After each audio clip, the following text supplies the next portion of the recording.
எல்லோருக்கும் வணக்கம்.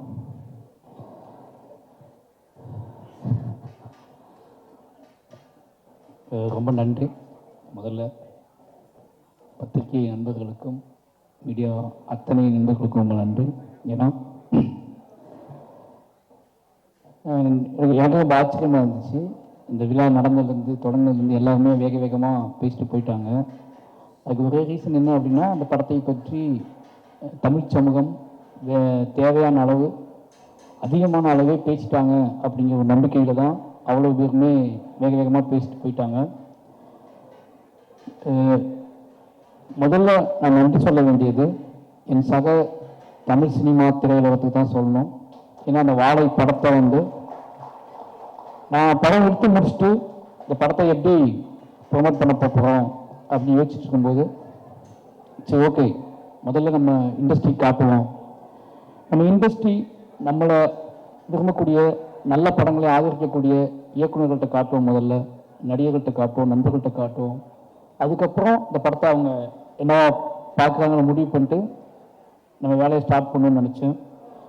மாரி செல்வராஜ் அப்படிங்கிற இனிமேல் நம்பிக்கை வச்சு நான் அழைத்ததற்காக தமிழ் சினிமாவில் நான் யாரெல்லாம் அழைச்சனோ அத்தனை பேருமே இந்த படத்தை பார்த்தாங்க. இந்த படம் பார்த்தது மட்டும் இல்லாமல் எப்படியாவது இந்த தமிழ் சமூகத்தை இந்த படம் பார்க்க வச்சிடணும் அப்படிங்கிறதுல அவங்க ரொம்ப குறியாக இருந்தாங்க. அது உண்மையிலேயே எனக்கு நினச்சி பார்க்கவே முடியாத ஒரு பெரிய வெற்றி. நான் நினச்சதை விட என்னோட இண்டஸ்ட்ரியோட சக இயக்குநர்களும் சக நடிகர்களும் என்ன சொல்கிறது, என்னோட திரையுலகம் இந்த படத்தை கொண்டாடிய விதம் பெரிய நம்பிக்கை அளிச்சிருக்கு எனக்கு. இந்த வாழை படம் கொடுத்த மிகப்பெரிய வெற்றி அப்படின்னா, மாரி செல்வராஜ் அப்படிங்கிற ஒருத்தனை தமிழ் சினிமா எவ்வளோ நம்புது, அவனோட கதையை, அவனோட வேல்யூவை, அவனோட வாழ்க்கையை, அவனோட நிஜத்தை எவ்வளோ நம்புது அப்படிங்கிறத இந்த படத்தின் மூலம் நான் தெரிஞ்சுக்கிட்டேன். இந்த படத்தை அவங்க அத்தனை பேரும் அவங்க தான் கொண்டு போய் முதல்ல சேர்த்தாங்க. நிச்சயமா அத்தனை ஒட்டுமொத்த திரையுலகத்துக்கும் நன்றி சொல்லிக்கிறேன். அதுக்கப்புறம் ஹாட் ஸ்டார் ரொம்ப சாதாரணமாக ஒரு நாள் எங்கேயோ ஃபங்க்ஷனில் பேசிகிட்டு இருக்கும்போது ப்ரொடியூசர்ட்டையும் நரன்ட்டையும் சும்மா பேசிகிட்டு இருக்கும்போது இப்படி ஒரு லைன் இருக்குது, நான் ஃபஸ்ட்டு பண்ண நினச்சேன், அதை இப்போ பண்ணலான்னு ஆசைப்பட்றேன் அப்படின்னு சொல்லி அப்படியே ஸ்டார்ட் பண்ணி அப்படியே ஆரம்பிச்சது தான். வேறு எதுவுமே கேட்கல, மாரி செல்வராஜ் படம் பண்ணுறாரு அப்படின்னு கூப்பிட்டாங்க. அன்னிலேருந்து இன்னைக்கு வரைக்கும் முழு சப்போர்ட். இன்னைக்கு இந்த படம் மிகப்பெரிய வெற்றி அடைஞ்சது மட்டும் இல்லாமல் ஒரு பலமாக கூடவே இருக்கிறது இருக்குல்ல, முழுசாக ஒரு படைப்பாளியை நம்புறது இருக்குல்ல, எனக்கு கிடைச்ச எல்லா ப்ரொடியூசருமே அப்படிப்பட்ட ப்ரொடியூசர்ஸ் தான். நிச்சயமாக சொல்லணும்னா வாழை இவ்வளோ நல்லா இருந்ததுக்கு முதல் காரணமே நான் ஒர்க் பண்ண 4 ப்ரொடியூசர்ஸ். அது பரியல் மேலே வந்தித்தன சுதந்திரம் கொடுத்தாரு. அதுக்கப்புறம் கர்ணனில் தானுசார் மிகப்பெரிய சுதந்திரத்தை கொடுத்தாரு. அதுக்கப்புறம் ரெட் ஜெயிண்ட், மாமன்னனில் எல்லாமே என்னோட படமாகவே வர்றதுக்கு காரணம் என்னோட தயாரிப்பாளர்களும் என்னோட நடிகர்களும் தான். அதுக்கப்புறம் வாழை, இதுக்கு இதான் இந்த 4 படம் யோசிச்சு பார்த்தீங்கன்னா, மாரி செல்வராஜ்ங்கிற ஒருத்தன் தங்கு தடை இல்லாமல் மக்கள்கிட்ட போய் சேர்றதுக்கு மெயின் ரீசன் நான் என்னை சூஸ் பண்ண தயாரிப்பாளர்களும் என்னோட நடிகர்களும் கதாநாயகர்களும் என்னோட மொத்த டீமும் தான். நான் அத்தனை என்னோட 4 ப்ரொடியூசருக்கும் நான் நன்றி சொல்லிக்கிறேன்.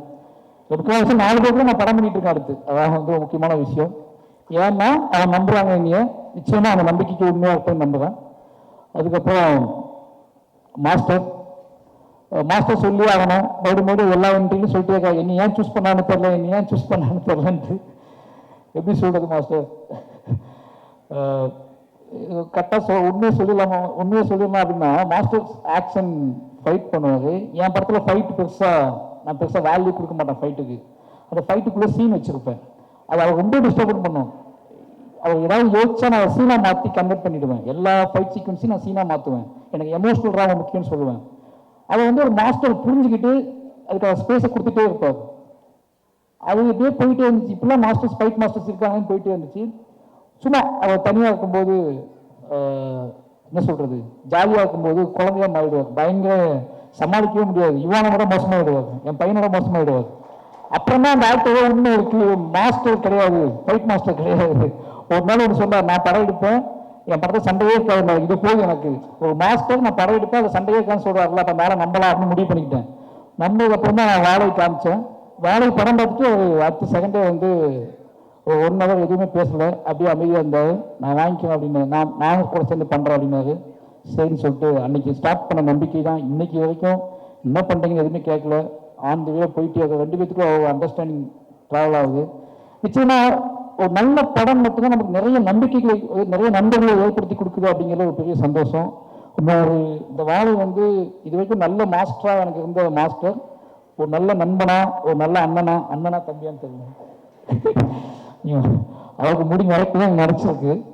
அதனால நல்ல நண்பன் தான், நல்ல நண்பனை கிடைச்சிருக்கு. ரொம்ப நன்றி மாஸ்டர். அதுக்கப்புறம் ரெட் ஜெயிண்ட், நீங்கள் நான் என்ன தைரியத்தில் வந்து இந்த படத்தை நான் ரிலீஸ் பண்ணுறேன்னு சொன்னேன் அப்படின்னா ரெட் ஜெயிண்ட் இருக்காங்க பார்த்துக்குவாங்க அப்படின்னு சொல்லிட்டு தான். ஏன்னா மாமன் எனக்கு பண்ணும்போது நான் சொல்லிட்டேன் என்ன படம் எடுத்துருந்தாலும் வந்துடுவான்னு சொல்லிட்டு, அதே மாதிரி அதை புரிஞ்சுக்கிட்டு வாழையை எடுத்துகிட்டு போனேன். ரொம்ப பயமாக தான் இருந்துச்சு. ஏன்னா அந்த biggest main stream production company அது. அதுவும் பிக்கெஸ்ட் மெயின் ஸ்ட்ரீமாகவே ஒரு படத்தை ஒரு படத்தோட வெற்றியை படம் பார்த்துட்டு 15 நிமிஷத்துக்கு சொல்லக்கூடிய ஆள் வந்து சம்பவமூர்த்தி சார். அவர் படம் பார்த்துட்டு வெளியே வந்து படம் ஃபுல்லாக பார்த்தார். அதான் பெரிய விஷயம். படம் ஃபுல்லாக பார்த்தா அப்போ வந்து பெருசாக ஃபைனல் சவுண்டு கூண்டில் எதுவுமே இல்லை. அப்படி பார்த்தேன். பார்த்து முடிச்சுட்டு சார் நல்ல படம் சார், உங்களுக்கு நல்ல பேர் கிடைக்கும் சார், எப்படி கலெக்ட் பண்ணலாம் எனக்கு தெரில அப்படின்னாரு. அது எனக்கு போதும், எனக்கு நல்ல பேர் கிடைக்கும்னு சொன்னார்ல, அது எனக்கு போதும்னு தோணுச்சு. அதுக்கப்புறம் கொஞ்ச நாள் கழிச்சு சொன்னார், சார் நீங்களே ரிலீஸ் பண்ணிவிடுங்க சார், பயப்படாதீங்க, நீங்களே பண்ணிவிடுங்க, உங்கள் ப்ரொடக்ஷன்லேயே பண்ணிவிடுங்க, நான் டிஸ்ட்ரிபியூட் பண்ணி தந்துடுறேன். என்ன ஏதாவது ஒரு படம் ஓடனா கூட பயப்படாதீங்க, ஒரு நல்ல பேர், உங்களுக்கு சம்பளம் கம்மின்னு நினச்சிக்கோங்க, ஆனால் நீங்கள் தான் பண்ண உங்கள் பேரில் பண்ணணும்னு சொன்னார்.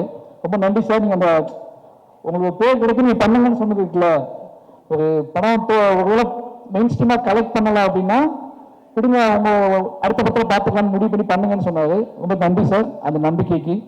அதில் இருந்தால் நம்மளே பண்ணலான்னு சொல்லிட்டு இறங்கணும்.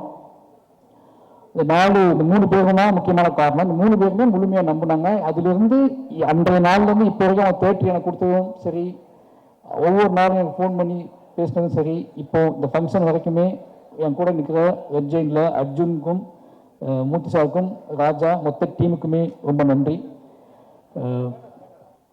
அதுக்கப்புறம் என்னோட டீம், என்னுடைய மொத்த டீம், என்னோட எடிட்டர், கேமராமேன், ஆர்ட் டைரக்டர், இவங்கெல்லாம் தொடர்ந்து என் கூட இருக்க அப்படின்னால அவங்க பற்றி எதுவும் பேச அவசியம் இல்லை. ஏன்னா என்னோட ப்ராடக்ட், என்னோட படத்தோட வெற்றியும் என்னோட படத்தோட முழுமையும் தான் அவங்களோட பேர் சொல்லும். நான் ஒரு படத்துக்கு ஒருத்தர் பற்றி சொல்கிறத விட இந்த படத்துக்கு நான் எவ்வளோ முழுமைக்காக நான் ஆசைப்படுறேன், அதை எப்படி முழுமையான படமாக ஆடியன்ஸுக்கு கொடுக்க நான் வெறி பிடிச்சி அலையிறேன் அப்படிங்கிறத வச்சு என் கூட சேர்ந்து ட்ராவல் பண்ணுறேன். என்னோடய டீமுக்கு, என்னோடய உதவி இயக்குநர்கள், என்னோட டெக்னீஷியன் டீம் எல்லாத்துக்குமே நன்றி. ரொம்ப முக்கியமாக என்னோட நடிகர்கள் சொல்லணும். இந்த படத்தில் என் டீமோட நடிகர்கள் ரொம்ப முக்கியம். இந்த படத்தில் அத்தனை உழைப்பை போட்டிருக்காங்க. எல்லாத்துக்குமே எப்படி நன்றி சொல்லணும்னு தெரில. கலைவசனாக இருக்கட்டும், திவ்யாவாக இருக்கட்டும், இப்போ அந்த பசங்க இருக்காங்கன்னா இவங்க 2 பேரும் நான் என்ன வேணாலும் பண்ணணும்னு முடிவு பண்ணி தான் அவங்க சூஸ் பண்ணேன். ஓகேவா, படம் முடியும் போது நான் என்ன இருக்கணும், எப்படினாலும் இவங்களை வச்சு இந்த படத்தை எடுத்துடலாம் அப்படின்னு எனக்கு தெரியும். அதனால சூஸ் பண்ணேன். இவங்க என்ன பண்ண வைக்க முடியும்னு எனக்கு தெரியும். ஆனால் கலைவசன், திவ்யா, ஜானகி அம்மா, இவங்கெல்லாம் வந்து பத்மனு, இவங்க எல்லாத்தையுமே வந்து எனக்கு எப்படி ஒத்துக்கிட்டாங்க, ஒரு சினிமா ஆர்வத்தில் ஒத்துக்கிட்டாங்க. அதுக்கப்புறம் ஃபுல்லாக தாங்குவாங்களா தாங்க மாட்டாங்களா ஒரு பயம் இருந்துச்சு. பட் அவங்களுக்கும் ஜெயிக்கணும், ஒரு நல்ல படத்தில் இருக்கணும், நம்ம அடையாளமாக மாறணும், சினிமாவில் நம்ம பேர் பதியப்படணும் அப்படிங்கிறது அவங்களுக்குள்ள இந்த தியாகம் தான். கலைவாசனாக இருக்கட்டும், திவ்யாவாகட்டும், ஒரு சினிமாவை தாண்டி ஷூட் பண்ணும்போது படம் ரிலீஸ் ஆக வரைக்கும் அது சினிமானே தெரியாது. சினிமாவில் இப்போ எந்த ஒரு சினிமாவில் வந்து இப்படி சகதிக்குள்ளேயும் மண்ணுக்குள்ளேயும் சேருக்குள்ளேயும் போட்டு ஒரிஜினல் சுமையை தூக்கி வச்சு நடக்க வைப்பாங்க ஆர்டிஸ்ட்டுகளை. நிறைய அவங்களை துன்புறுத்திருக்காங்க. நிறைய வந்து ஒரு என்னோட ஆர்டிஸ்ட்டுக்கு எப்போ என்ன நடக்கும்னா, என்னோட அவங்க சொல்லி புரிய வைக்க முடியாது எல்லா நேரத்தையும். ஒரு படத்தோட வெற்றியில் நம்ம புரிய வச்சுக்கலாம்னு நினைப்பேன். ஒரு படத்தோட மக்களோட ஆதரவில், மக்கள் கொண்டாடுற விதத்தில் என்னோட நடிகர்களுக்கு என்னோட வேதனையோ என்னோட ஆசையோ எதையோ அவங்க கடத்திடலாம்னு நினைப்பேன். அது எல்லா படத்துலையும் நடந்திருக்கு. என்னோட எல்லா படத்துலையுமே நடிகர்களோட எனக்கு முகம் வந்திருக்கு. ஆனால் என்னோட படத்தோட வெற்றியும் அதோட மக்கள் கொடுத்த கொண்டாட்டமும் தான் அதை மாற்றிருக்கு. அது பெரியர் பெருமாள்லேருந்து இந்த படத்துக்கு நடந்திருக்கு. அப்புறம் நிக்கிலா விமலும் அப்படி தான். என்ன அப்படின்னா, ஒரு நடிகரை வந்து நம்ம வந்து அவங்க வேற படத்துக்காக சூஸ் பண்ணது. நான் கர்ணனுக்கு பேசினது, அதுக்கப்புறம் மாமன்னன், அப்படியே பண்ணாமல் போய் வேலைக்கு போடாமல் ஒரு சின்ன தயக்கம் இருந்துச்சு. ஏதோ சின்னதாக ஓட்டிட்டு ஏதோ படம் பண்ணுறா, நம்ம போட்டு விட்டாங்க போல அப்படின்னு சொல்லி டவுட் இருந்துச்சு. எனக்கு அதை சொல்லி புரிய வைக்க முடியல. இது சின்ன படம் இல்லை, இதுதான் என் வாழ்க்கையில் நான் இருக்குன்னு நினச்ச பெரிய படம்னு சொல்லி எனக்கு அவங்ககிட்ட சொல்லிட்டேன் ஒரு நாள். அவங்க நம்பி பண்ணாங்க. நிறைய என்ன சொல்கிறது, இந்த கதையை உள்வாங்கிக்கிட்டு ஓகே இது ஏதோ நடக்க போகுது இந்த படத்தின் மூலமாக நினச்சி நம்பினாங்க. நம்பி நிறைய பேர் கேட்டாங்க, இந்த இடத்துல சொல்ல நினைக்கிறேன், ஏன் அந்த கிளைமாக்ஸில் டீச்சர் வந்துக்கலாம்னு அந்த கேட்டாங்க. மொத்த மீடியாவுமே என்னை கேட்டுச்சு. எல்லா படம் பார்த்துட்டு பிடிச்சவங்கலாம் டீச்சர் எங்கே போனாங்கன்னு கேட்டாங்க. டீச்சர் டேட் இல்லை எனக்கு, ஓகேவா? ஏன்னா அந்த ஷூட் எடுத்ததே, அந்த கடைசி பாட்டு நான் எடுத்தது மொத்த படம் ஷூட்டிங் முடிச்சு எடிட் பண்ணி லாக் பண்ணி 1.5 வருஷம் கழிச்சு தான் எடுத்தேன். 1 வருஷம் கழிச்சு தான் அந்த ஷூட்டிங் எடுத்தேன். 2 நாள் ஷூட்டிங் ஏதோ முழுமை அடையாமல் இருக்கு. இந்த மொத்த படத்தையும் பார்த்துட்டு வெளியே போறவன் என்ன கொண்டு போவான், அவனை நான் எப்படி அவனுக்குள்ள ஒரு இசையின் வழியாக அவனை செட்டில் பண்ணி அவனுக்கு ஒரு எமோஷனல் கடத்தி வீட்டுக்கு போகும்போது அவன் இது பாடலாக எடுத்துட்டு போகணும், வெறுமனே அழுகை எடுத்துட்டு போயிடக்கூடாது. ஒரு படம் முடிஞ்சு வெளியே போறான்னா அவன் இதை கலையாக எடுத்துட்டு போகணும், ஒரு பாடலாக எடுத்துட்டு போகணும், முழுமுழுத்துக்கிட்டே போகணும்னு ஆசைப்பட்டேன். அந்த பாடல் 1 வருஷம் சந்தோஷம், ரொம்ப லேட்டாக தான் ஸ்டார்ட் பண்ணோம். இந்த படம் முடிஞ்சு இந்த பாட்டை இல்லை, பாடவத்தி சாங்கே இல்லை. ஒரு 1 வருஷம் கழிச்சு தான் அந்த பாட்டை நான் முடிவு பண்ணுறேன். அதுக்கு அவசரமாக ஷூட் பண்ண பிளான் பண்ணோம். படம் ரிலீஸுக்கு அவங்க டேட் இல்லை. நான் ஷூட் பண்ண முடிவு பண்ணும்போது அந்த அம்மா மடியில் சேனங்கன் படுத்துட்டான். அது டீச்சர் மடியில் தான் படுத்துக்கணும்னு நான் ஆசைப்பட்டு ஷார்ட் யோசிச்சிருந்தேன். ஒன்றுமே நடந்திருந்தால் இன்னைக்கு நிறைய பேர் கேட்ட கேள்விகளுக்கும் மோசமான சில விஷயங்களுக்குலாம் பதில் சொல்கிற மாதிரி இருந்திருக்கும். அந்த ஷார்ட் நான் எடுத்திருந்தோம்னா அதை மிஸ் பண்ணிட்டேன். என் லைஃப்பில் ரொம்ப நான் வருத்தப்பட்டது இந்த இதுக்கு தான். என்னோட ஆசிரியர் அந்த இடத்துல இல்லாமல் இருந்தாங்க, நிஜ வாழ்க்கையில் இருந்தாங்க. நிஜ லைஃப்பில் நிஜ கதையில் இந்த அத்தனை ஆசிரியர்களுமே அத்தனை பிணங்களும் அத்தனை உடல்களும் அடக்கம் செய்யும் வரைக்கும் என்னோட ஒட்டுமொத்த டீச்சரும் அந்த இறுதி நாள் அந்த வாழை போட்டுக்குள்ளே உட்காந்துருந்தாங்க. அவ்வளோ இருந்து அழுதுகிட்டு என்னோட அத்தனை ஆசிரியர்களுக்கு ஒருத்தர் நன்றி சொல்லிக்கிறேன். அது தடுக்க முடியாத காரணத்தினால அந்த இடத்துல நான் ஆசிரியர் வைக்க முடியல. ரொம்ப நன்றி. அதுக்கப்புறம் இந்த ஊர் மக்கள், ஒவ்வொரு படத்தையும் நான் சொல்லிகிட்டே இருக்கேன், நான் படம் பண்ணுறதே என் ஊருக்காக தான் பண்ணுறேன். என் ஊர் மக்களை அங்கேருந்து வெளியே கொண்டு வந்து தான் பண்ணுறேன். அவங்க இன்னைக்கு எல்லா மேடையிலையும் என் ஊர் மக்கள் கொண்டாடப்படுறதும் அவங்க எல்லா படத்துலையும் சீல்டு வாங்குறத ஒரு சந்தோஷம் தான் இருக்குது எனக்கு. இது மிகப்பெரிய சந்தோஷம் எனக்கு. யோசிச்சுப்பாங்க, பழையரும் பெருமாள் அங்கே தான் பண்ணேன், கர்ணன் அங்கே தான் பண்ணேன், மாமனன் அங்கே தான் பண்ணேன், வாழை அங்கே தான் பண்ணேன், இப்போ பண்ணிட்டு இருக்க பைசன் அங்கே தான் பண்ணிக்கிட்டு இருக்கேன். அவ்வளோ கதைகள் இருக்கு. ஏன்டாங்க அங்கேயே போகிறான்னா அவ்வளோ கதைகள் இருக்கு. அந்த கதைகளை அவங்க எனக்காக சப்போர்ட் பண்ணுறாங்க. ரொம்ப சிம்பிள், ரொம்ப நாங்கள் பெருசாலாம் பிளான் பண்ணுறதில்ல. ரொம்ப எளிமையான உண்மை எங்ககிட்ட இருக்கு. அந்த எளிமையான உண்மையை கலவாக்குவதற்கு கஷ்டப்படுறேன். அந்த எளிமையான உண்மையை கொண்டு வைக்கிறேன். நான் எடுக்கிற வரைக்கும் ரொம்ப சிம்பிளாக தான் எடுப்பேன். ஒரு எளிமையான உண்மை தமிழ் சமூகத்தை எந்த அளவுக்கு டிஸ்டர்ப் பண்ணுது அப்படிங்கிறத நான் படம் ரிலீஸ் ஆனதுக்கு அப்புறம் தான் புரிஞ்சுக்கிறேன்.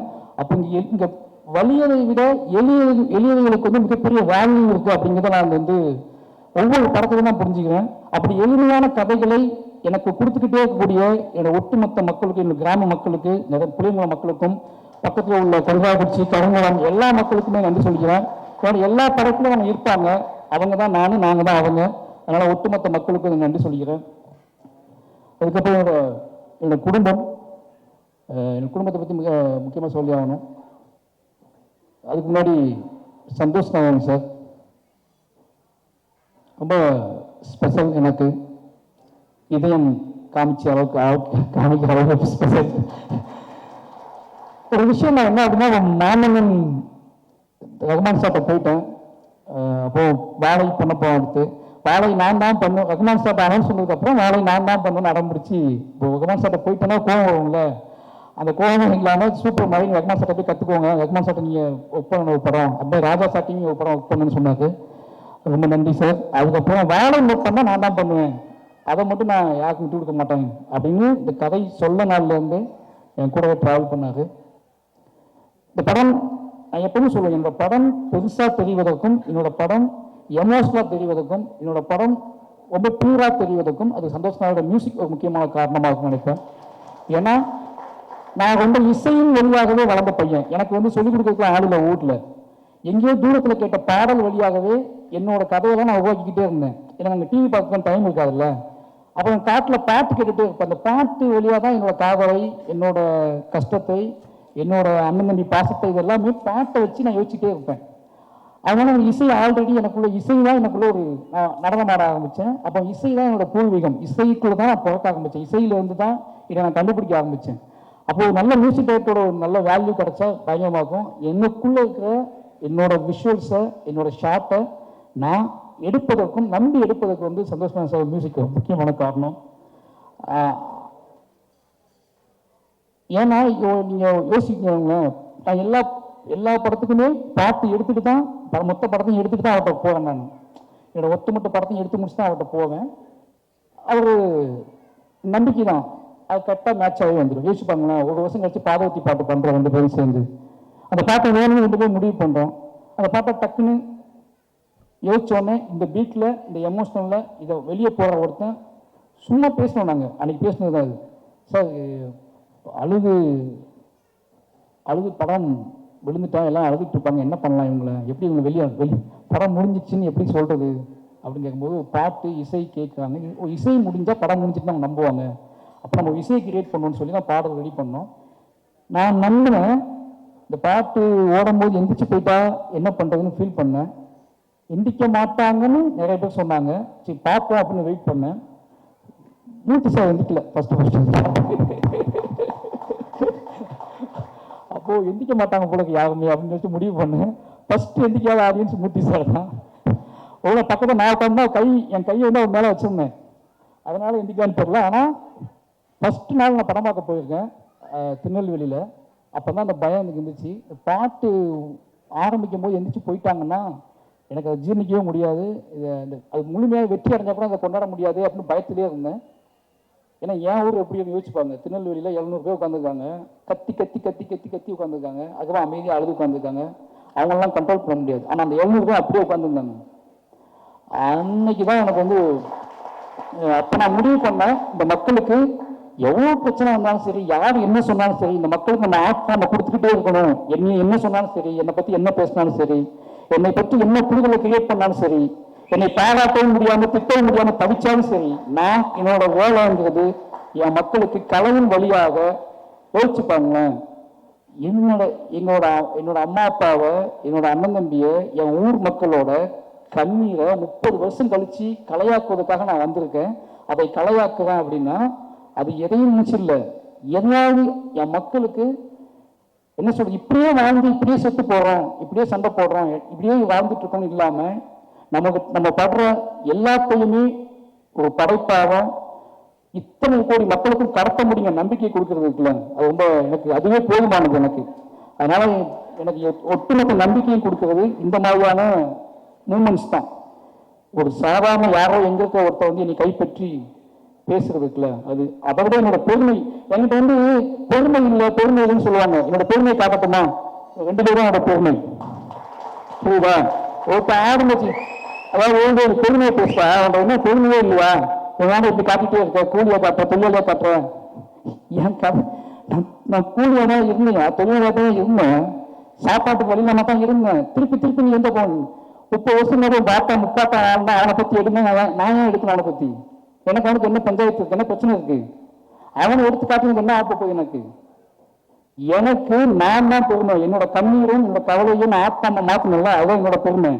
எனக்கு அப்புறம் அதே ஊர்ல இருந்து 2 பேர்த்த கூட்டி வந்து மேடம் நிப்பாட்டிருக்கேன்ல, இதுதான் என்னோட பெருமை. ஓகேவா? இவன் 2 பேர்த்த உருவாக்குவான், இவன் நிச்சயமா 2 பேர்த்த உருவாக்குவான். இன்னும் இத்தனை மனிதர்கள் உலகளாவி போயிட்டே இருப்பாங்க.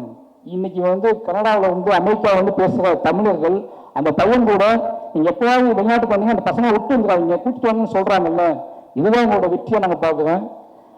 எனக்கு என்ன அப்படின்னா, இது ஏன் இவ்வளோ சொல்றேன் அப்படின்னா, எனக்கு ரொம்ப முக்கியம் வந்து என்னை தொந்தரவு செய்வது. இப்போ வந்து நான் உள்ள என்ட்ரியான உடனே விட்டு போக மாட்டேங்குது, போதான் நண்பர் தான் அவர் கேட்டாரு, எல்லாத்துக்கும் பதில் சொல்லுவீங்களான்னு கேட்டாரு. எல்லா படமும் வெற்றி அடையுது, ஓகேவா?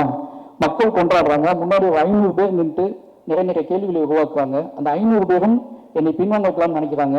நிச்சயமா சொல்றேன், நான் முட்டி மோதி நிறைய இலக்குகளை தாண்டி வந்திருக்கேன். என்கிட்ட விடாப்புடியான நான் சொல்லியே தீர வேண்டிய கதைகள் இருக்கு. நான் அத்தனை கதைகளையும் எப்படியாவது மூச்சு முட்டி சொல்லிட்டு தான் நான் போவேன், ஓகேவா? நான் போலான்னு முடிவு பண்ணும்போது, நான் கிளம்பலான்னு முடிவு பண்ணும்போது நான் நிறைய பேரை உருவாக்கி இருப்பேன். அவங்க சொல்ல ஆரம்பிப்பாங்க, இது வந்து மாற முடியாது. வாழையை சொல்லிட்டா அப்படிங்கிற ஒரு சந்தோஷம் எனக்கு. வாழை எங்களோட பெரிய உழைப்பு, எங்களோட பெரிய நம்பிக்கை. ஏன்னா எங்கள் அம்மா அப்பா இருந்ததை நன்றி சொல்லி ஆகணும். அவங்க ஒன்று சொன்னாங்க எங்கள் அம்மா அப்பா. எங்கள் அம்மா சொன்னாங்க, வாழை படம் எடுக்க போகணும்னு சொன்ன உடனே, சரி இந்த ஒரு படம் நீ சந்தோஷமாக இருக்கலாம்ல, இந்த படம் ரிலீஸ் ஆகும், இது நம்ம கதை, நம்மளோட வாழ்ந்த கதை, உன்னோட சொந்த கதை, உன்னோட அழுகையும் கண்ணீரும், இது வந்து யாருமே எந்த டிஸ்டர்ப் பண்ண மாட்டாங்கல்ல, பார்ப்பாங்க அப்படியே போயிடுவாங்கல்லன்னு நான் சொன்னேன் அவங்ககிட்ட. இல்லைம்மா அப்படிலாம் போக மாட்டாங்க, எடுக்கிறது உன் பையன், என்ன வேணாலும் கண்டுபிடிப்பாங்க, என்ன வேணாலும் பேசுவாங்க, ஓகேவா? ஏன்னா நான் சாதாரண ஆளுங்கன்னா நினைக்க ஆரம்பிச்சிட்டாங்க, ஓகேவா? ஆமாம், நான் அசாதாரணமான ஆள் தான். ஏன்னா 30 வருஷம் அந்த மண்ணுக்குள்ள இருந்து உயிரை பிடிச்சிக்கிட்டு ஓடி வந்திருக்கேன். 30 வருஷம் அங்கேருந்து ஓடி வந்து அதே வழியை திருப்பி கடத்துவதற்கு, திருப்பி கொண்டு வந்து சேர்ப்பதற்கு நான் அவ்வளோ மேற்கடுறேன். அதனால நான் எல்லா வலிமையும் என் மக்கள்கிட்ட தான் எடுத்துகிட்டு வரேன். இன்னைக்கு நான் மட்டும்தான் நான் உழைக்கல, என் மக்கள் என்னை நம்பி என் கூடவே நின்று எனக்காக அவங்க படுற கஷ்டம் இருக்குல்ல, உளுனா உள்றாங்க, பாயினா பாயிறாங்க, சமனா சமக்குறாங்க, அழுனா அழுறாங்க, உடனா உடைக்கிறாங்க, இத்தனை வலிமையை உருவாக்கியிருக்கேன். இது ரொம்ப எமோஷனலாக உண்மையால் கட்டப்பட்ட ஒரு கலை. அதை நிச்சயமாக வாழை எனக்கு கொடுத்துருக்கு. வாழை கொடுத்த பெரிய நம்பிக்கை வந்து அதுதான். ரொம்ப ரொம்ப யோசிக்கவே முடியல. இப்போ பிரதீப் சார் சொன்னார்ல, நாங்கள் நினைச்ச வெற்றியை விட பெரிய வெற்றின்னு. இப்போ மற்றவங்க பேசிட்டு போனாங்க, அவங்களால அந்த வெற்றியை கரெக்டாக சொல்ல முடியல. எனக்கு வீட்டுக்குள்ளே அடைச்சி வச்சு வெற்றின்னு சொல்லுவாங்க, நம்புவீங்களா? இந்த மற்ற படத்துக்கு மாமன்னுக்கு நான் ஒரு இப்போ மாமன்னன் வெளிச்சு வெற்றி ஆகும்போது, கர்ணன் வெற்றி ஆகும்போது நான் ப்ரொடியூசர்ஸை பார்ப்பேன், ஜாலியாக பேசுவேன், அவங்க கூட சுற்றிக்கிட்டே இருந்தேன். ஆனால் வேலை இவ்வளோ வெற்றி ஆகணும்னு நான் வீட்டுக்குள்ளே தான் உட்காந்துருந்தேன், எங்கேயுமே போகல, யார் கூடயும் பெருசாக பார்க்கல, சும்மா சும்மா அங்கே வெளியே போயிட்டு வந்துட்டு வீட்டுக்குள்ளே உட்காந்துட்டு இருந்தேன். ஏன்னு கேட்டால் இந்த வெற்றி என்ன ஹேண்டில் பண்ணவே முடியல, அவ்வளோ நடுக்கமாக இருந்துச்சு எனக்கு. ஏன்னா வந்த பதில்கள்லாம் அப்படி வந்துச்சு. இந்த படம் பார்த்துட்டு என்னை பேசினவங்க, இந்த படம் பார்த்து என்னை அழைச்சவங்க, இந்த படம் பார்த்துட்டு என்னை பார்க்கணும் துடிச்சவங்க, இந்த படம் பார்த்துட்டு என்னை தேடி பிடிச்சி என் வீட்டு கதவை தட்டினவங்க, என் கைகளை பற்றி கொண்டவங்க, இவ்வளோ மனிதர்கள், இத்தனை மனிதர்கள் இருப்பாங்க, இத்தனை கோடி மனிதர்கள் இருப்பாங்க, இவ்வளோ பேர் ஒரு நிஜத்தை இப்படி எடுத்துக்கிறாங்க அப்படிங்கிற நம்பிக்கை இருக்குல்ல, இது மிகப்பெரிய நம்பிக்கையை கொடுத்துருக்கு. ஒட்டுமொத்த தமிழ் சமூகத்துக்கும் இந்த வாழை டீம் நன்றி சொல்லிக்கிறேன். ஏன்னா இது என்ன எனக்கான எனக்கு நம்பிக்கை இல்லை, எனக்கு பின்னாடி நிறைய அசிஸ்டன்ட்ஸ் இருக்காங்க, குட்டி குட்டியாக அவரோட தன்னோட கதையை வச்சுக்கிட்டு சினிமா பார்த்து சினிமா பண்ணாமல் தன்னோட கதையை, தன்னோட எமோஷனில் தனக்கும் தன்னோட அம்மாவுக்கும் நமக்கும் உள்ள உறவை, தன்னோட அப்பாவுக்கும் நமக்கும் உள்ள உறவை, நான் வாழ்ந்த சமூகத்துக்கும் நமக்குள்ள உறவையே கதை பண்ணலாம் அப்படிங்கிற நம்பிக்கையை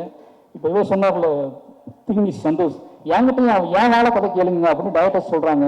எங்கிட்டையும் வாழை இருக்குங்க, எங்கிட்டையும் வாழை இருக்கு அப்படிங்கிறது வாழை இல்லை, எங்கிட்டையும் இத்தனை பியூரா உண்மையா ஒரு கதை இருக்கு அப்படிங்கிறது அதோட மீனிங். அப்படி எல்லாரும் பேச ஆரம்பிச்சிருக்காங்க அப்படிங்கிறது ஒரு மிகப்பெரிய சந்தோஷம். முக்கியமாக சொல்ல வேண்டிய விஷயம் ஒன்று தான் இந்த சொல்கிறேன். நான் வாழை சம்பந்தமான மற்ற கேள்விகள் நான் பதில் சொல்ல விரும்பல. ஆனால் ஒரு விஷயம் சொல்ல விரும்புகிறேன் இந்த நேரத்தில். என்ன அப்படின்னா, நிறைய பேர் வாழை சம்பந்தமாக இதை நாங்கள் எங்களை காட்டலை, எங்களை மிஸ் பண்ணிட்டா இயக்கணும் அப்படின்னு சொன்னாங்க. அப்படிலாம் ஒன்றும் இல்லைங்க. இந்த படம் எனக்கும் அந்த நாளுக்குமான கதை. சின்ன வயசில் எனக்கும் அந்த டே, பர்டிகுலர் டே, எனக்கும் எங்கள் அம்மாவுக்குமான கதையாக தான் அந்த படத்தை நான் சூஸ் பண்ணேன். எனக்கு அங்கே நடந்த சம்பவம் தெரியாது, நாங்கள் ஓடலை, நாங்கள் குதிக்கலை. ஆனால் இந்த படத்தை பதிவு பண்ணது மூலமாக இஸ்லாமிய தோழர்கள் தான் இந்த படத்தை, இந்த மக்களை காப்பாற்றினாங்க. உண்மை வெளியே வந்துருக்குல்ல, அது எனக்கு போதுமானது. அந்த உண்மையை நான் இப்போ சொல்கிறேன். ஏன்னா அன்னைக்கு நடந்தப்போ இஸ்லாமிய தோழர்கள் காப்பாற்றினாங்க. ஜாதி மதம் எதுவும் இல்லாமல் பக்கத்தில் உள்ள பேரு, பாட்னா நகரம், இது எல்லாமே நான் சொல்லக்கூடாது, இன்னைக்கு ஒட்டுமொத்த மக்களும் சொல்கிறாங்கல்ல, எனக்கு அது ஒரு பெரிய சந்தோஷம். ஏன்னா அந்த கதை என்னோட முடிஞ்சு போயிடுச்சு. அது இன்னொரு கதை, காப்பாற்றியவர்களும் தப்பித்தவர்களும் சொல்லக்கூடிய கதை நம்ம என்னால் கேட்கவே முடியாது, உங்களால் கேட்கவே முடியாது. இதையே உங்களால் தாங்கிக்க முடியல. என்னோட எமோஷனில் மட்டுமே நான் கதையாக படம் பண்ணியிருக்கேன். எனக்கும் எங்கள் அம்மாவுக்குமான உறவை மட்டும் நான் படம் பண்ணியிருக்கேன். அதையே நீங்கள் உங்களால் தாங்க முடியாமல் அவ்வளோ வெடிச்சிட்டிங்க நீங்கள் எல்லாருமே. அந்த சம்பவம் நடக்கும்போது காப்பாற்றினவங்களும் தப்பித்தவர்களும் உசுரை துடிச்சுக்கிட்டு இருந்தவங்களும் அதை நான் கதையாக பண்ணேன் அப்படின்னா அது வேற. அப்படியே அந்த நாளில் 30 வருஷம் கழிச்சு ஒரு மேடை போட்டு அன்னைக்கு நன்றி சொன்னாங்களா ஏன்னு தெரியாது. 30 வருஷம் கழிச்சு இந்த மேடையில் என் ஊர் மக்களை வச்சுக்கிட்டே சொல்கிறேன், அன்றைக்கு எங்கள் மக்களை காப்பாற்றிய அத்தனை நண்பர்களுக்கும் நன்றி, அத்தனை இஸ்லாமிய நண்பர்களுக்கும் நன்றி, ஜாதி மதம் இல்லாமல் அத்தனை தமிழ் சமூக மக்களுக்கும் நன்றி. அந்த நன்றியையும் அந்த அதை சொல்வதற்காகத்தான் நாங்கள் கிளம்பி வந்தோம். அதை படம் பண்ணியிருக்கேன். அந்த படத்தின் வழியாக இந்த படத்தோட வெற்றி தான் உங்களுக்கான நன்றி. இதை நான் பகிரங்கமாக சொல்கிறேன். அன்னைக்கு தப்பிச்சவங்களும் இந்த படத்தில் நடிச்சிருக்காங்க, அவங்க மூலமாகவும் உங்களுக்கு இந்த நன்றி சொல்லிக்கிறேன். கடைசியாக என்னோட மனைவி திவ்யா ஒவ்வொரு கதை பண்ணும்போதும் இந்த படம் ரிலீஸ் ஆகும்போதும் இது என்ன மாதிரியான டிபேட் உருவாக்கும், யாரெல்லாம் என்னென்ன பேசுவாங்க அப்படின்னு ஒரு பயம் அவங்களுக்கு இருந்துகிட்டே இருக்கும். அது என்னோட தனிமையிலாம் அவங்களுக்கு பயம் கொடுக்கணும். என்ன யோசிக்கிறான், என்ன பண்ணுறான், இது எப்படி ஹேண்டில் பண்ண போகிறான் அப்படின்னு சொல்லி நான் சொல்லுவேன். நான் மக்களை நம்புகிறேன். மக்கள் ஒரு பெரும்பான்மையான மக்கள் சட்டத்தில் இந்த குட்டி குட்டியான விஷயங்கள்லாம் மறைஞ்சு போயிடும். நீ வெயிட் பண்ணி சொல்லுவேன். அப்படி ஒவ்வொரு படத்துலையும் நடக்கும். அதுக்கப்புறம் அவங்க புரிஞ்சுக்குவாங்க. இன்னைக்கு வரைக்கும் நான் எந்த கதை சூஸ் பண்ணாலும், எந்த மாதிரியான என்னோட ஒர்க் ஸ்டைலை மாற்றிக்கிட்டாலும், நான் வீட்டுக்கு போனாலும் சரி, கோவல்னாலும் சரி, காத்துக்கிட்டெல்லாம் உழைச்சாலும் சரி, அதை புரிஞ்சுக்கிற ஒரு மனைவி கிடைக்கிறது பெரிய விஷயம். அப்படி இந்த படத்தோட ப்ரொடியூசராக ஆகி என்ன சொல்கிறது, என்னை ஃப்ரீயாக பேச விடுன்னு என்னை மேடையில் ஃப்ரீயாக பேச அனுமதின்னு சொன்னேன். நான் இப்போ தான் பேசுவேன்னு சொன்னேன். வந்து நன்றின்னு சொல்லிட்டு போயிட்டாங்க. நிறைய பேசுவேன்னு நினச்சேன், உன்னைய பேசலை. ஏன்னா அவங்க அவ்வளோ இந்த வெற்றியில், என்னோட வெற்றியில் அவங்களுக்கு முக்கியமான ஒரு பங்கு இருக்குது. ஏன்னா அது சாதாரண விஷயம் இல்லை. என்னால் அது எப்படி சொல்கிறேன்னு தெரியல. எனக்கு ஒரு கலைஞனுக்கு தான் கூட வாழ்கிறவங்க, தன்னை காதலிக்கிறவங்க கொடுக்குற சுதந்திரம் இருக்குல்ல, அது ரொம்ப அலாதியானது. இந்த ஒட்டுமொத்த நாகி செல்வராஜ் அப்படிங்கிற ஒட்டுமொத்த வெற்றியோட வேர் எங்கே இருக்குன்னா அது என் மனைவிக்கிட்டு தான் இருக்குது. அவங்களுக்கு எனக்கு ரொம்ப நன்றி சொல்லிக்கிறேன். அதுக்கப்புறம் என்னோட குடும்பம், முக்கியமாக என்னோட மனைவியோட அம்மா மங்கேக்கரசி, அவங்க டீச்சர். அதுக்கப்புறம் தங்கச்சி சொர்ணா. ஏன் சொல்கிறேன் அப்படின்னா, நாளைக்கும் ஒரே வீட்டை தான் வாழ்கிறோம். ஒருத்தனை புரிஞ்சுக்கிறது இருக்குல்ல, ஒரு படைப்பாளனை பக்கத்துலேருந்து பார்த்து புரிஞ்சுக்கிறது இருக்குல்ல, அது ரொம்ப முக்கியமான விஷயம். நான் இவ்வளோ கட்டற்று என் வேலையை பார்ப்பதற்கு அவங்க முக்கியமாக காரணமாக்குவாங்க. அவங்களுக்கு நன்றி சொல்லிக்கிறேன். ஏன்னா அவங்க சொல்லுவாங்க, திவ்யா மாரியை டிஸ்டர்ப் பண்ணாத, மாரியை வேலை பார்க்குறான், அவனை டிஸ்டர்ப் பண்ணாதன்னு சொல்லுவாங்க. அந்த ஒட்டுமொத்த குடும்பமே என்ன வச்சுக்க நம்பிக்கையும். ஏன்னா இங்கே ஒரு யாருமே தெரியாத ஒரு பையன் காதலிச்சு கல்யாணம் பண்ணி உள்ள வர்றான். அந்த காதலை நிரூபிப்பதற்காக நான் வேலை செய்ய ஆரம்பிக்கிறேன். அந்த காதல் வந்து ஒரு மகத்தான இடத்தை அடைவது அப்படிங்கிறது இந்த மேடையில் தான் அடையுது. ஏன்னா ஒரு காதலை நிரூபிப்புங்க சாதாரண விஷயம் கிடையாது. நீங்கள் வாழ்நாளுக்கோ நிரூபிச்சுட்டே இருக்கணும். நம்ம தமிழ் சமூகத்தில் ஒரு பெண்ணின் மீதான காதலை நிரூபிப்பது வந்து ரொம்ப சாதாரண விஷயம் கிடையாது. ஒரு என்ன சொல்றது, அவ்வளோ கஷ்டமான விஷயம். அப்படி காதலை நிரூபிப்பதற்காகவே தொடர்ந்து என்னை இயங்க விடுற என்னோட ஒட்டுமொத்த குடும்பத்துக்கும் ரொம்ப நன்றி. இப்போ எங்கள் அண்ணன், என் ஃபேமிலி எல்லாத்துக்குமே நன்றி. ஏன்னா நான் ரொம்ப நேரம் பேசுறதுக்கான காரணம் என்ன அப்படின்னு ரொம்ப நேரம் பேச போகணும்னு நினச்சி தான் வந்தேன். ஆனால் ஒவ்வொருத்தர் முகமாக வர ஒரு நான் லீனியரில் எனக்கு போய்கிட்டே இருக்கு. திடீர்னு ஒருத்தர் முகம் கிராஸ் ஆகுது, திடீர்னு ஒருத்தர் வராது, ஒரு கேள்வி வருது, ஒரு ட்விட்டரில் ஒரு ஃபேஸ் வருது, அப்போ என் ஃபேமிலி தெரியுறாங்க, என் குழந்தை தெரியுது. பட் எல்லாத்துக்குமே நன்றி. ரொம்ப முக்கியமான விஷயம் என்னன்னா, நாகி செல்வராஜ் அப்படிங்கிற ஒருத்தனை முழுமையாக நம்பலாம் அப்படிங்கிற இடத்துக்கு தமிழ் சமூகம் வந்திருக்குல்ல, இதுதான் என்னோட பெரிய வெற்றியை நான் பார்க்குறேன். ஏன்னா ஒருவேளை இந்த படத்துலையும் நிறைய பிரச்சனைகள் இருக்கு அப்படின்னு சொல்லக்கூடிய நான் சொல்றேன், எஸ் எனக்கு அவங்க வேணும். ஏன்னா அவங்களையும் கைப்பற்றுறது என்னோட நோக்கம். அவங்களையும் கைப்பற்றுறதுக்கான படங்கள் எடுக்க ட்ரை பண்ணுவேன். ஏன்னா இங்க கலையால சாத்தியம் இல்லாத எதுவுமே கிடையாது. இன்னைக்கு இல்லைனாலும் என்னைக்காவது அத்தனை மக்களையும் நான் வென்றே தீர்வேன் அப்படிங்கிற நம்பிக்கை எனக்கு இருக்கு. ஏன்னா அவ்வளோ வேலைகள் இருக்கு, அவ்வளோ படங்கள் இருக்கு. நிச்சயமா நான் என் மீதான பார்வை மாறும். என்னை பற்றி யோசிக்கிறதுக்கு கொஞ்சம், என்னை பற்றி பேசுறதுக்கு முன்னாடி ஒரு யோசனை வரும். நாகி செல்வராஜ் யாருன்னு தெரிஞ்சுக்கிறதுக்காக எடுக்கப்பட்ட படம் தான் வாழை. இதுலேயும் அவங்களுக்கு குழப்பம் இருக்குன்னா திருப்பி நான் திருப்பி எடுத்து நிரூபிக்க ட்ரை பண்ணிகிட்டே இருப்பேன். வாழை 2 வரைக்கும் வாய்ப்பு இருக்கு. அதுக்குங்களா சார் தூங்கிட்டேன். ஏன்னா அதான் சொல்ல வேண்டிய கதை நிறைய இருக்கு. சும்மா வாழை 2 வரும். வாழை நான் வந்து அது சிவகங்கை வச்சு எடுப்பேன், பொண்ணு வச்சு எடுப்பேன். ஏன்னு கேட்டிங்கன்னா, இதுக்கு பின்னாடி ஒரு கதை இருக்குல்ல, அது உங்களை இன்னும் பயங்கரமாக என்னை புரிஞ்சுக்கிறதுக்கு வழிவகுக்கும். ரொம்ப நன்றி. மறுபடியும் சொல்கிறேன், என்னோட மீடியா நண்பர்களுக்கு ரொம்ப நன்றி சொல்லி ஆகணும்.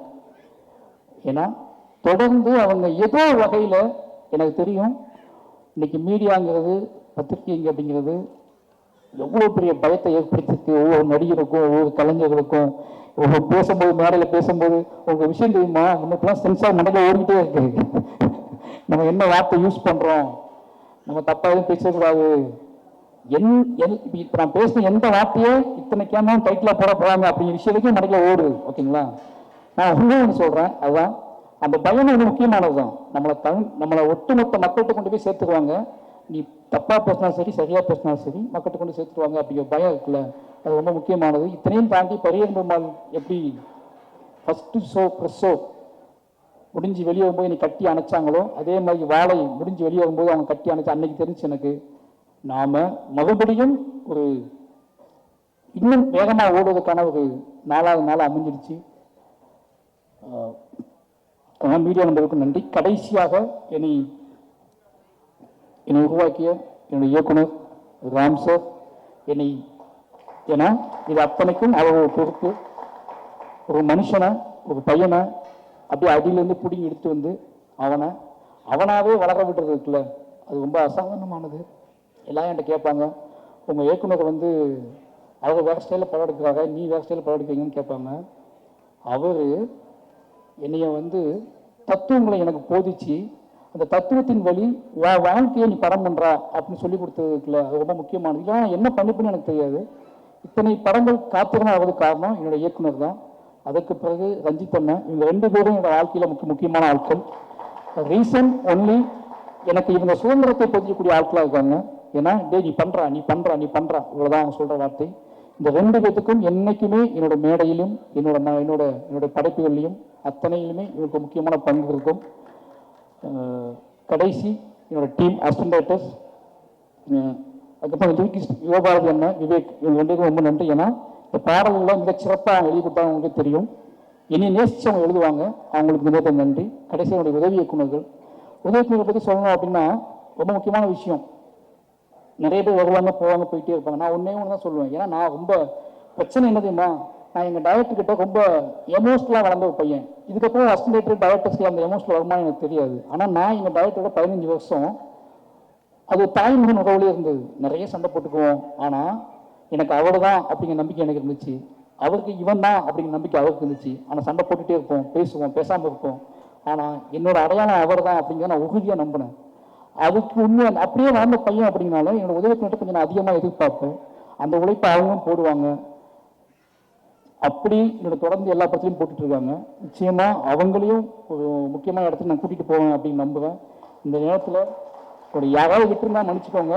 உங்களோட அத்தனை பேர் உழைப்புக்கும் நன்றி, நண்பர்களுக்கும் நன்றி.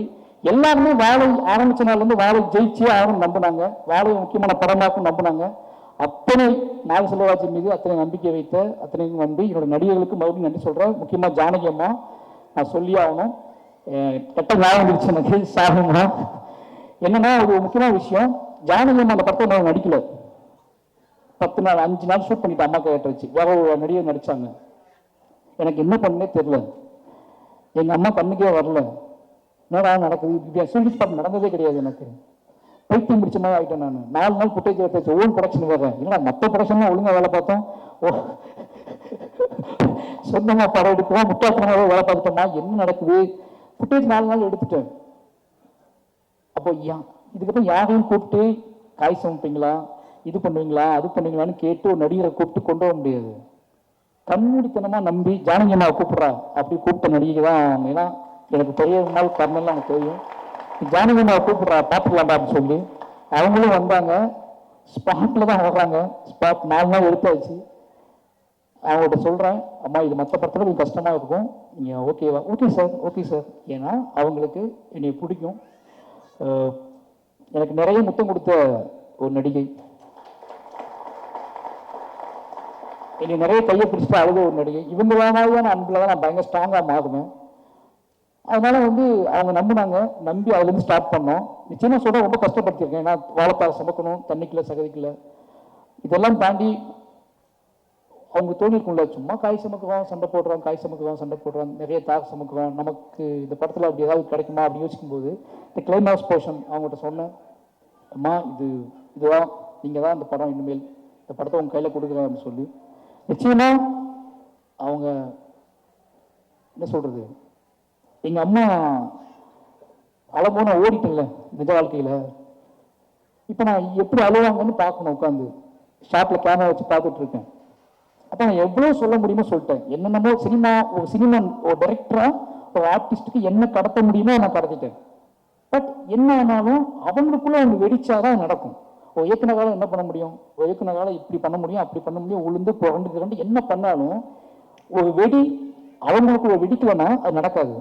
என்னன்னா பிளாஸ்டிக்காக தான் இருக்கும். அப்போ அந்த வெடியை வெடிக்க வைக்கிறதுக்காக நான் கூட பேசிட்டே இருந்தேன், முரண்பட்டேன். அவங்க கூட நான் வந்து ஒரு காத்தியமாக வச்சுக்கிறேன். ஏன்னா எனக்கும் எங்கள் அம்மாவுக்கும் ஒரு சண்டை நடக்குது.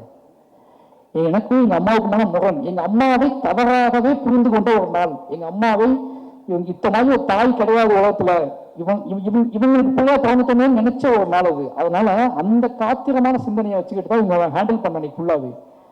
அது அவங்க ஃபோர்ட் பண்ணிருந்தாலும் பயம் இருந்துச்சா, ஆர்டிஸ்ட் ஒரு டேரக்டர் இவ்வளோ ரூலாக ஹேண்டில் பண்ண நினச்சக்கூடாதுல்ல. ஆனால் அன்றைய நாள் அப்படி நடந்துக்கிட்டேன் அந்த வெடிக்க வைக்கிறதுக்காக. அது வெடிச்சிச்சு. அவங்க எப்படி சொல்றது, இந்த ஒரு நாள் மட்டும் எங்கள் அம்மாவை அழைக்க நான் பார்த்தல என் வாழ்க்கையில். அந்த நாள் அந்த அம்மா எப்படி அழுதுட்டாங்க அப்படிங்கிறத இங்கே பார்க்க வச்சு வெட்டி தலைகுனி வச்சாங்க. நான் தலையை குனிஞ்சிக்கிட்டேன். ஏன்னா நான் பார்த்ததே இல்லை எங்கள் அம்மா. அன்றைய நாள் எங்கள் அம்மா எப்படி அழுதாங்க நான் பார்த்ததே இல்லை. பட் அவள் அன்னைக்கு சீன் நடிச்சு முடிச்ச உடனே நான் மானிட்டரில் தலை குடிஞ்சு தான் உட்காந்துட்டு இருந்தேன். ஏன்னு கேட்டால் எங்கள் அம்மா நினச்சி பார்க்கும்போது இதுக்கு மேலே அழுதுப்பாங்கல்ல அப்படின்னு நினைக்கும்போது இல்லை, என்ன சொல்றது, ஒரு மனசுக்குள்ளே நான் மன்னிப்பு கேட்டுட்டேன் எங்கள் அம்மா கிட்ட. அந்த நடிப்பை கொடுத்த எங்கள் அம்மா கிட்ட மன்னிப்பு கேட்க வச்ச மனசுக்குள்ளே கலந்து கேட்கறது இருக்குல்ல, மன்னிச்சுக்காங்கம்மான்னு சொல்றது இருக்குல்ல. எங்கள் அம்மா என்னைக்குமே மன்னிச்சுக்காமன்னு சொன்னதே கிடையாது, இப்போதையும் சொன்னது கிடையாது. ஆனால் மானிட்டர் முன்னாடி இவங்க முன்னாடி தான் நான் சொன்னேன், அம்மா மன்னிச்சுக்கோங்கன்னு சொன்னேன். ரொம்ப நன்றிம்மா. உங்களோட இதுக்கு எனக்கு எப்படி சொல்றதே தெரியல. ஒரு பையனா சின்ன வயசுல நம்ம ஏன் இவங்களுக்கு பிள்ளையா பிறந்தோம், நமக்கு மட்டும் ஏன் அம்மா அப்பா எப்படி இருக்காங்க, நம்மளை மட்டும் ஏன் இப்படி கொடுமைப்படுத்துறாங்க, நம்மளை மட்டும் ஏன் புரிஞ்சிக்க மாட்டேன்றாங்கன்னு சின்ன வயசுல பெத்த தாயும் தகப்பனையும் புரிந்து கொள்ளாமல் அலைந்த அந்த புரிதலுக்காக ஓடி வந்து 30 வருஷத்துல கலையின் வழியாக என் அம்மாவுக்கும் எனக்குமான உறவை புரிந்து கொண்டதற்கு, அதை படைப்பா மாற்றி கொடுத்ததுக்கு, எங்கள் அம்மா அதை இப்போ ஏற்றுக்கொண்டதுக்கும் இந்த கலை தான் காரணம். இந்த கலைக்கு எப்பவுமே உண்மையாக இருப்பேன். எல்லாத்துக்கும் நன்றி. தேங்க்யூ.